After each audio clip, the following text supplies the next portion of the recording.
we come all the way from making in China for America to design for China and make for Chinese consumer now.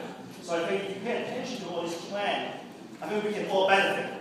We create a lot more jobs and prosperity for all of us. I hope that our book can really help you understand Chinese consumer better. So thank you again, and please read the book and let me know how you like it. Good evening, everyone. I hope you're having fun tonight. That's why we're here. We're here to have fun.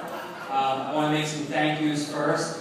I want to thank first Ira Melnitsky, the CEO of Tourneau, and his entire team here, Melanie Rudin, Mr. Gelman for hosting us. I want to thank the New York Times, Mr. Sulfur, Mr. Thompson for sponsoring us.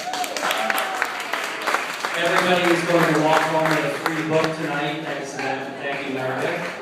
I also want to thank China Southern for their participation and really put your business cards in there, a couple free trips to China. Most of all, tonight I want to thank Savio, my partner, my friend, my colleague. This is a book about Chinese consumers, but it's really about how the world is changing today.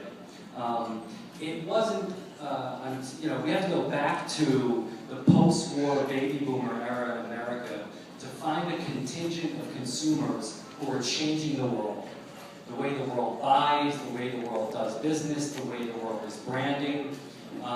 There's been a consumer market in China for the last 15, 20 years. But we wrote the book China's Super Consumers because that consumer market has now crossed the threshold to a point where it is literally changing everything in the world. How we brand, how we sell, how we conduct e-commerce. GM will sell more cars in China this year than the US. Starbucks' #2 market in the world now is China. Coach, #2 market in the world is China. I could go on and on and on with the list of superlatives, but this is China's moment. And when we wrote the book, we didn't want to write a book about China because anybody who knows China knows that's impossible. We wanted to focus on what we thought was the biggest story coming out of China today, and that's the consumer power of Chinese travelers. It's one of the big ideas that came out of the book that we discovered is there's not just a China market now, we're in the age of a China global demographic. So Chinese consumers are going out into the world. There's 100 million of them traveling around the world this year. They're spending more per capita per trip than any other consumer in the world. So we're hosting a lot of them in New York.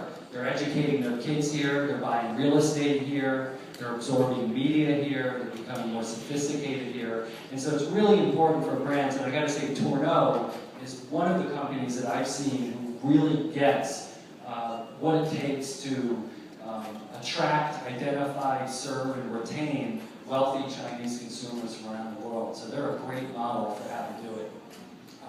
So this is really the moment where China is, a lot of people say, emerging onto the world stage, and that's a fallacy.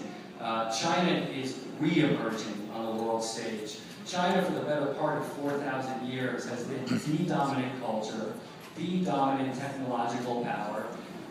Even 160 years ago, 35% of global GDP was from China. And we're heading back there very rapidly. And so I think it's important for brands, for retailers, for business people around the world to understand who these consumers are and to connect with them. And in the book, we wanted to give you a foundation of culture, history, language, and mindset, because that's the foundation for engaging anybody for a business or an individual in China. So we're really excited. The book has gotten a lot of great buzz already. We appreciate all the support that everyone here has given us. Thank you all for coming.